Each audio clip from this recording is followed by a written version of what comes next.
And welcome back, Caniacs, for episode, I believe it's 25 now. Episode 25 of the Caniac Chronicles. Do appreciate you folks returning. Today is Wednesday, March 25th. It's about 11 p.m. at night. And, the most recent game, obviously, was the game against Montreal last night. They did a season ticket member event at the arena. It was pretty cool. It was a free event for season ticket members, and we were able to watch the game, on the jumbotron via the traditional FanDuel broadcast, but from the stands. Sitting down in the lower bowl with about I want to say about 1,000 to maybe 1,500 season ticket members there. Really cool event. We were able to go, we were invited to go last year. I think it's going to be basically an annual thing now for the Hurricanes to offer. And we didn't go last year. They did pan whatever game it was last year. I remember they panned during the intermission to that game, to the crowd, and gave us a little sneak peek into the crowd that was there. And it looked like a lot of fun, to be honest. And last year we really felt that we had a little bit of FOMO not choosing to go. So this year we made it a point to go. It was really cool. It was obviously they had the jumbotron and a few of the more premium exclusive venues open for concession, like Sup Dogs and the Barbecue Labs, which we don't normally get access to because we don't have the lower bowl tickets, and that's like a secluded area, an exclusive area. So it was cool to be in there. We didn't eat anything really. They offered free popcorn though, and they were doing a lot of different raffles. I mean, they gave away probably, I want to say maybe just shy of 20 things, I would say. It was probably 3 different raffles throughout each period, and each raffle had a set of about 3 to 5 winners, depending on what they were offering. Prizes varied from raffle bags with just various trinkets, various memorabilia packed into one, drawstring backpack. And then they moved on to signed pucks, and then finally signed sticks. That was really cool. And maybe one year we'll win something. That would be awesome. But anyways, to get into the agenda. So the agenda today is going to be, I think at large I'll be talking about the goalies. We'll do a quick recap of the last 3 games, and then we need to talk about the goaltending situation because it's really becoming an eyesore, and the playoffs are right around the corner. I believe we're 11 games out now from the end of the regular season. Again, Canes still have not mathematically clinched, so can't say, the playoffs are here, the playoff berth yet. But again, trending in the right direction, maintaining that space between second and the Metro and themselves, and all signs point to go on that. In the last 3 games since the last recording, we've seen we've seen Carolina take down Toronto 4-3 in overtime. And that was a really exciting game. It was a pretty scrappy game. Toronto doesn't have a whole lot to play for this season. They are still technically there, I believe, but they are just kind of a shell of themselves since Marner left and since Matthews went down with that injury, thanks to Radko Gudas. But yeah, the Canes win 4-3. Robinson gets his first shootout goal, or penalty shot, his first penalty shot goal of his career.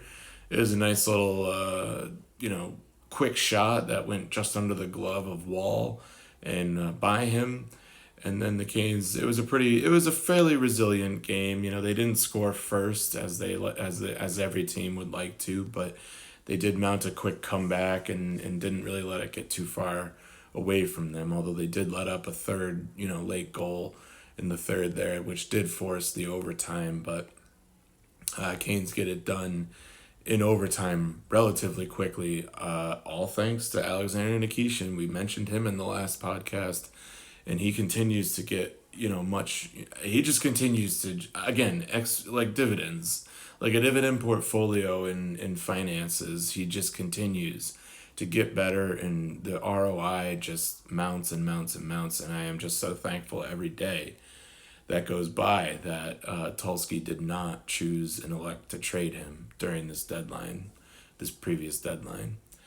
After that, Carolina moves on to play Pittsburgh in a 3 in the afternoon showing on Sunday.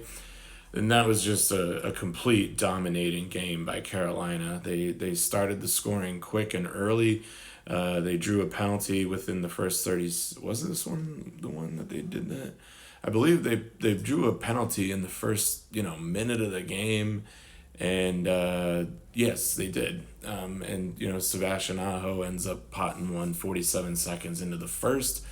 The power play started a perfect 3-on-3, but ended up falling to 60% 3-on-5. But a huge dominating game by Carolina. And Anderson is holding on to the shutout there until about the last 5 minutes before it's given up. 19 shots against there for Anderson, and he does come up with the 1-goal win. So that was a big game, a really big game for Carolina. That's a divisional opponent. They've had a lot of tight battles this season so far with Pittsburgh. I believe they've gone to at least an overtime, if not a shootout, in all of them. Pittsburgh beat them 5-1 in December 30th. We beat them 5-4 in a shootout on March 10th. Then we beat them 6-5 in overtime on March 18th. And then, most recently, March 22nd, takes care of business and gets payback for that first meetup back in December, and Canes win 5-1 in Pittsburgh. Unfortunately, the success does not continue in the showing for us out there in the Lenovo Center. Season ticket members does not go according to plan. One thing I wanted to mention about that game before I forget, it was cool. They had like a little tracking system going on the ice for all the players. And so as everybody got on the ice, there was little bubbles with everybody's number matching the colors of each team. So you could see on the ice visually, where the play was going. They had a puck tracker as well.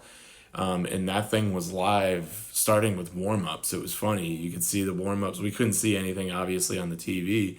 They don't really show warm-ups, but we could watch the ice and we could see where everyone was going, kind of who people were talking to, who people were hanging around. That was really cool. But unfortunately, Carolina, they have a really strong start against Montreal. They go up quick 2-0, and that's it for them that game. They do not score another one. There was 2 really nice tip-in goals for Montreal. The first one was the first goal for them, which got them started. And then the other 2 goals, it was 5-1, 5-2, but there was an empty netter. So the other 2 with a goal with Anderson still in net. One of them was a breakaway. It was a 1-on-0, but you really need your goalie to bail you out in that situation. You're only down 3-2 still. You're still fighting for that game. You're still in it. You really want that revenge on Montreal for that 7-1 or 7-something game the first time we faced them. And Anderson freezes up on the 1-on-0. He kind of just rigor mortis, more or less. And then the other goal that wasn't just a tip-in or an empty netter, he had a big rebound off to the left to a wide open Cole Caulfield. Caulfield ends up scoring his 44th and 45th goal of the season in that game. Montreal looks really good. I do still think Carolina beats them in a 7-game series. I think some of the factors that are really taken out of context is the schedule. They are coming off a really awkward 3-game road trip there.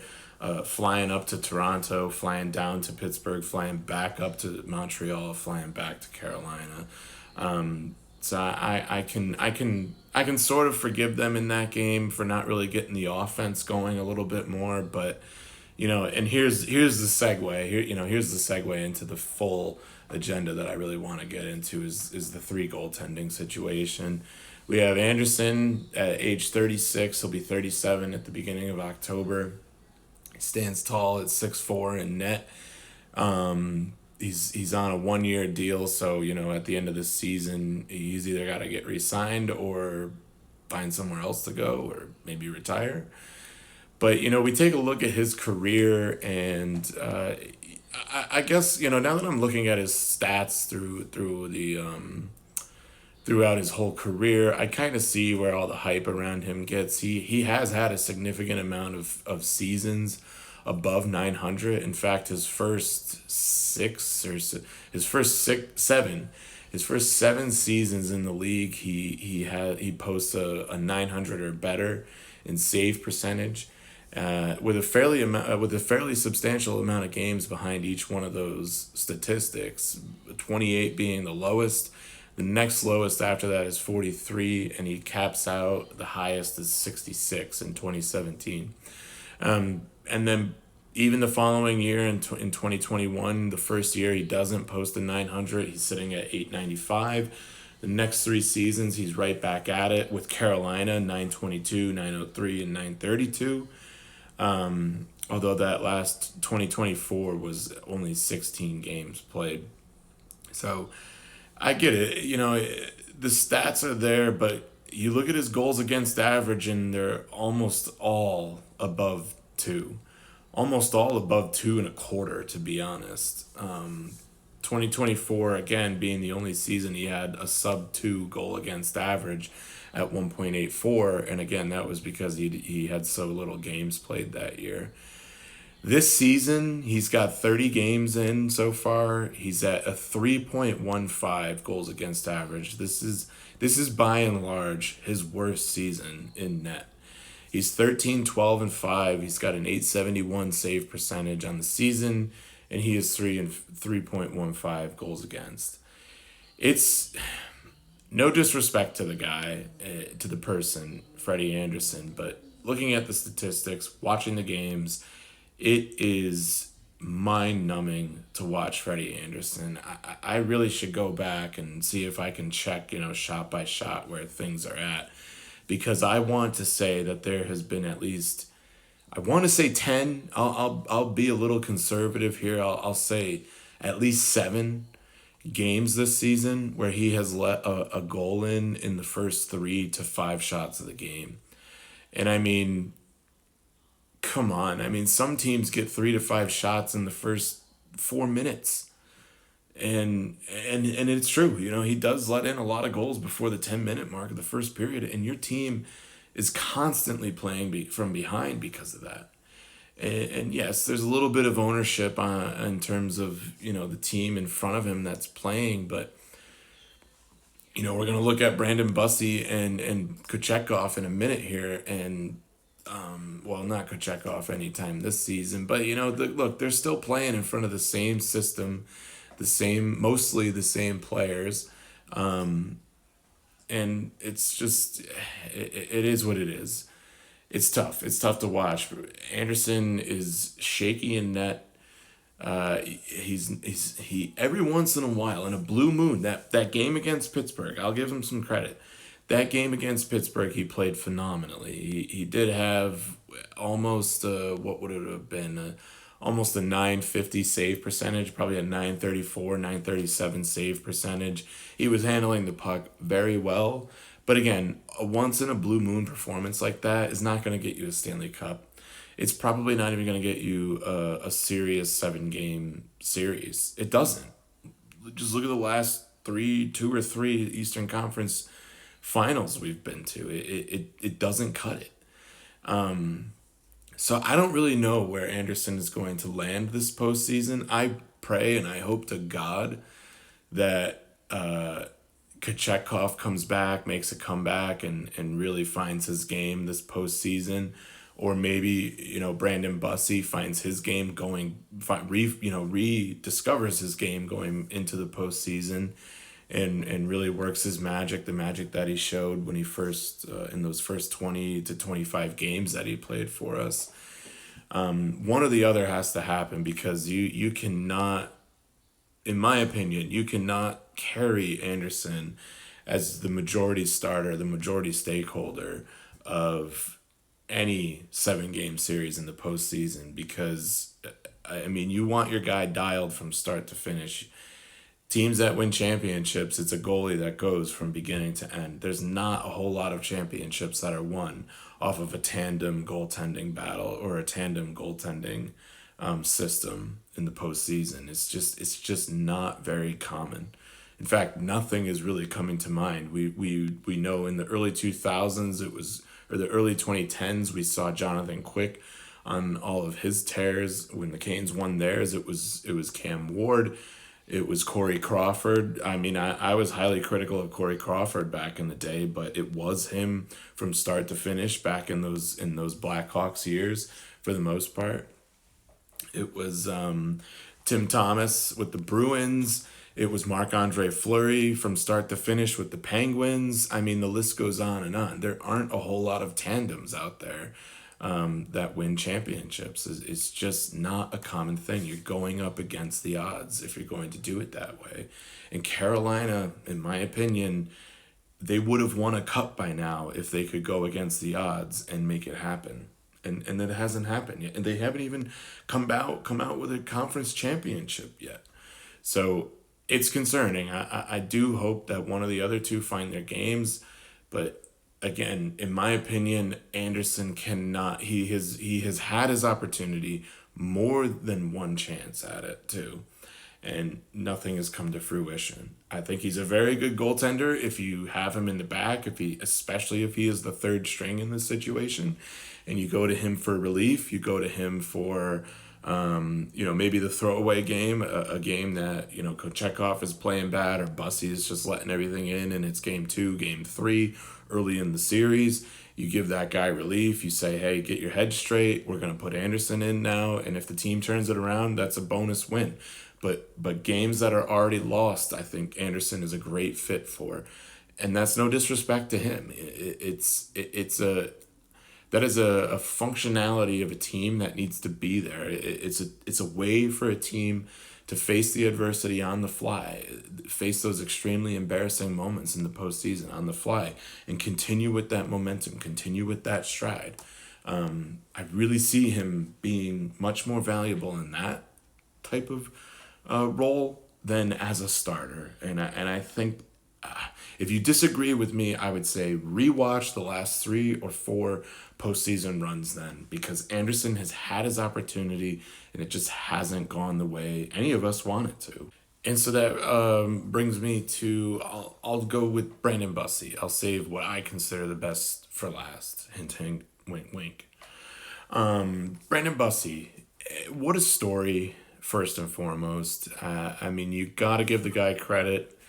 You got to really feel for the guy. He's 20, he'll be 26 or 20, he'll be 27. No, 28. He is 27. He'll be 28 June 25th. Potentially, I'm just saying, that June 25th is a potential date for a Stanley Cup final game. Who knows? Depending on how long these series go.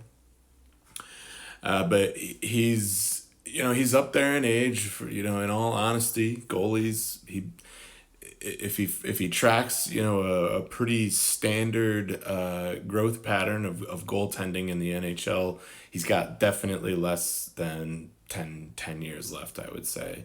Maybe he has 10, maybe he has 12, but he's really got to find something over the next 10 years to make that happen. But look, he's got a home here in Carolina. He recently signed, what did he sign? A 3-year deal, I want to say.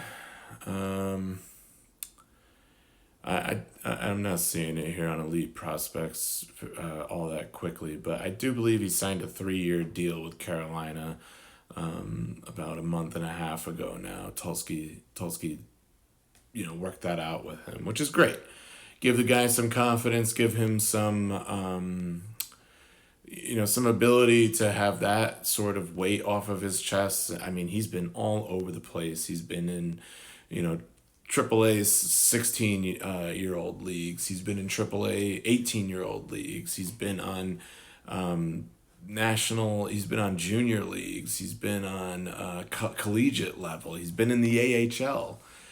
And this is his first season in the NHL, and he's got at least 3 more to go. And here's the thing. Bussy's looking shaky right now. Let's not beat around the bush. Everybody is pretty highly critical right now of Brandon Bussy. And I gotta say this. The guy has earned the right to be going through what he's going through right now. He is still a rookie in the NHL. Give him credit. And he's a 27-year-old rookie, soon to be 28. So give the guy some slack. Cut him some slack, because he started the season off on fire. Those first 23, 24 games, everybody was talking about it. His idol, his childhood idol, Henrik Lundqvist, was talking about it, and ended up meeting him and taking a photo with him. Did a photo op with him because of how electric he has been. So yeah, he's had a rough 3-4 games. He did finally get that win recently in Toronto. He was the goalie that night, and the team banded together and put that one away for him in overtime. He was so happy to have that win. It was really a good clip to watch there after Nikishin won the game. He was jumping up and down for Nikishin because he got him back in the win column. He went on a 3-game skid, if I recall correctly, and he's still 26-6-1. And let's go through his track record of save percentages. And granted, I know that these aren't NHL numbers, but the kid can save puck, okay? He's got, in most of his leagues, he is either high 890s, high 800s, like 880, 890, or he's above 900 in save percentage. A couple that stick out in the AHL in 2022. He played 39 games in the 2021-2022 season in Western Michigan. He put up a .912 save percentage, a 2.55 goals against average, and he was 26-12-1. He was a bit young for that one, so I won't go for that. But that same year, actually, after Western Michigan, he joins the Providence Bruins in the AHL. He puts up a .920 save percentage across 5 games. Granted, he was 3-2, but I imagine he probably didn't have the scoring support there. I mean, the Bruins themselves didn't really have much scoring support in that season of 2021-2022. I can't imagine their AHL team being that robust. Following that year, he put up 32 games in the AHL with the Providence Bruins, a .924 save percentage, a 22-5-4 record. And then listen to this. He goes to the playoffs. He plays 4 games. He goes 1-3 with a .926 save percentage. I mean, that is a clear indication that your team in front of you is not helping you out, not keeping you in the game, keeping you covered.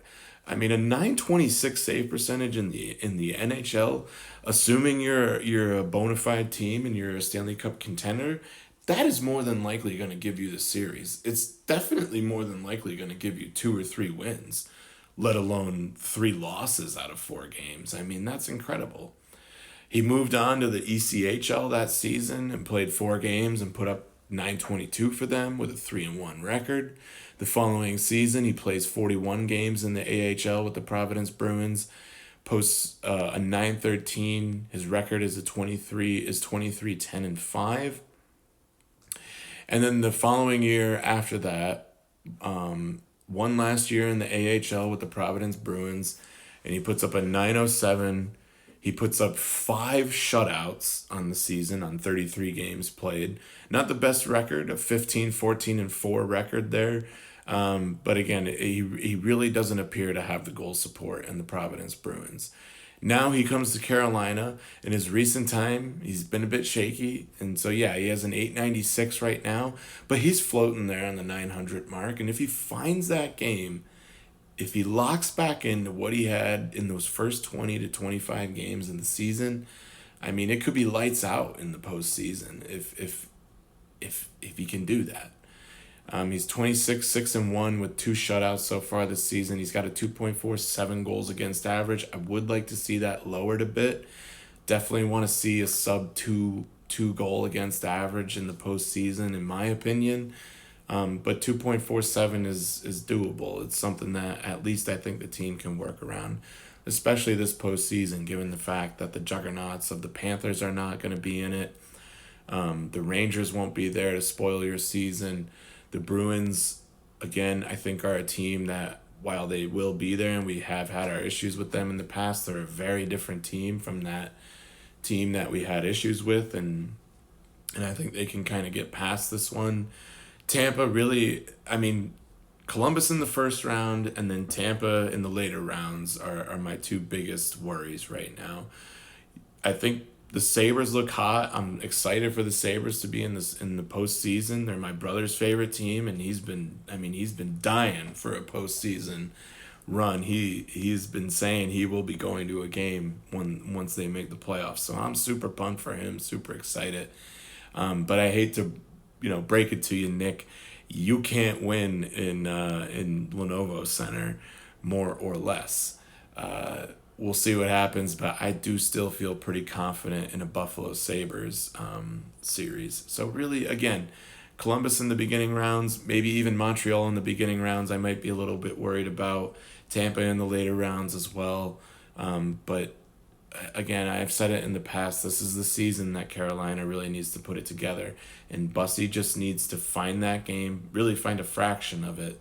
And I think it's going to be a smooth sailing, at least until the finals. Maybe not entirely. There's going to be bumps along the road, but I do believe that things will be handled, and various playoff series will be won by Carolina. And yes, I just double checked. Bussy did sign a 3-year deal. He's got a 1.9 cap hit for the next 3 years. So he can rest easy at night. Hopefully he can hopefully that helps in his mental game to keep him strong and steady. And then, like I said, last but not least, saving what I consider the best to be best for last, Pyotr Kochetkov. Have you forgotten about him? Because he hasn't played a game yet this season, and not even a preseason game, from what I recall. Kochetkov has been out on a long-term injury. I think it's something to do with his knee, if I'm not mistaken. But here he is, the boy wonder, I'll call him. I really, really hope. I don't know. I think Rod could go either way. If Bussy finds his game before the end of the season, if he goes into the postseason looking real good, real crisp, real clean, I say start Bussy, and it's his game until you need to defer to Kochetkov. Hasn't really been a word yet on if Kochetkov will be returning for the postseason, but I think the timeline, from what I remember, kind of lined up with the postseason, and I would not be surprised if he became available around that time of the year. So assuming that happens, and assuming that Bussy is not able to, get back at it for you, maybe, in my opinion, maybe Kochetkov is the one to start, and by golly, he has earned it. The guy this is now his 5 kind of. He's had 3 full seasons. He had that brief 3-game stint with us in 2022, which doesn't really count as his rookie season. It was his following year that counted as that, and then he hasn't played a game yet this season. So, or it says he's played 9. I don't. I guess he has played. Okay. So he's played 9 games this season. I stand corrected. .899 save percentage, 6-2 with 1 shutout. But he has earned the right. I don't think you should be starting Anderson in net for the postseason. So in my opinion, if Bussy hasn't found it, it's Kochetkov's net. I say you go to Kochetkov, you give him the postseason for once, and see what happens. See what happens. Maybe he dials in, and maybe he finds some other element of his game there, because I think it's there. We've seen flashes of it. We've seen stints of it, to be honest. It's not like Anderson where it's once in a blue moon. I think he's been working on a lot of things this time off that he's had. I would assume he is, specifically letting go of that stick, maybe holding on to it a little bit more. But one of my favorite things about Kochetkov is the guy can still make saves when he can't see the puck. And that's something that you just don't see from Anderson. You know, case in point, the two tip-in goals against Montreal. And I get it, tip-in goals, like, those are very difficult to save. But guess what? The goalies that win Stanley Cups are the goalies that save those pucks. They save, I've mentioned it on this cast before, I know I have. They make those saves despite not being able to see the puck, whether it's tipped, whether it's shot through bodies, whether it's low in traffic, whatever it is. The goalies that win Stanley Cups are the goalies that can make the saves when they still can't see the puck. And it's an unbelievable thing to see. I would say it's a skill. I would also say it's partially luck, but I think it's skill because you need to set yourself up in the net when you can't see the puck to make those saves, and you need to cover as much of the surface area of that net as possible with your body despite not being able to see it. You need to know where the shot is coming from. You need to know maybe who's shooting it, what type of shot it might be, if you can discern those things. But Kochetkov can make saves like that, and Kochetkov, I want it for him so bad. He's put in so much time with us. He's had various struggles throughout his time here, but he's had very good numbers throughout the time too. The first 3 games that he played with us, he had a 909 save percentage. The following year, he played 42 games. He had a 911 save percentage. The year after that, he had an 898, and then this season he's got an 899. So he is right there at 900. He is tied as he's the shorter goalie of the 3 that we have. He's 6'2". He has the same birthday as Bussy, June 25th, but he was born a year later, so he'll be turning 27 on a potential Stanley Cup Finals game. And so I have faith there. I do have faith. I have faith that either Bussy is going to rekindle what he had started the season with, or that Kochetkov is going to come back from all this time off and be at a different level in terms of play. And I think either way it goes, I think those 2 guys are the ones you have to go to no matter what to carry the season or to carry a series. I don't want to see the tandem thing between the 2 of them. Maybe in the first round or 2 to get both of their feet wet in the playoffs again, or for the first time if you're Brandon Bussy. But ultimately, Anderson needs to be the 3rd string, in my opinion. He needs to be the guy that you keep. Maybe you keep him on deck as the second dressed for any of those ugly situations, those throwaway games where you can put him in the 3rd, put him in halfway through the 2nd, what have you, and maybe that sparks something in your team, or it at least gives the relief to the guy who got embarrassed in the first 3 to 5 goals, however many it takes to get pulled. But that's going to be I said it in a comment today in somebody's post. I do feel that this goaltending situation will make or break this postseason, and makes me sick to think about it because it seems to always have been the problem. But again, we have not deviated from what we have done very much over the last 3 to 4 postseasons, and that's defer to Freddie. And the definition of insanity is to continue doing the same thing you've always done and expect a new outcome. So I really expect Rod to do something different this postseason in net and see what happens. Because let's face it, the roster is probably one of the best rosters we have going into a postseason like this. Previously, I thought 2023 or 2024 was probably our best shot. That was the year with Shea, Slavin, Natchez. We had a really good team going into the postseason that year with Burns as well in the back. And the team found some decent scoring that season. They couldn't get it done in the Eastern Conference Finals, unfortunately. Even last year they couldn't, but they at least did get one win last year. That was finally nice to see.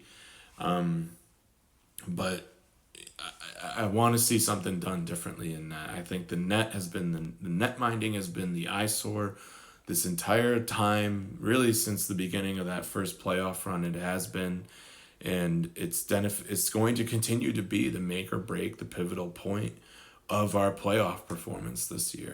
And I really hope to see something change. If even if we have to flunk out like we always do, if as long as Rod does something new in net and starts Bussy or Kochetkov, and leans on them for the majority, if not the unanimous, workload this postseason, then I will admit I'll be a bitterly happy camper.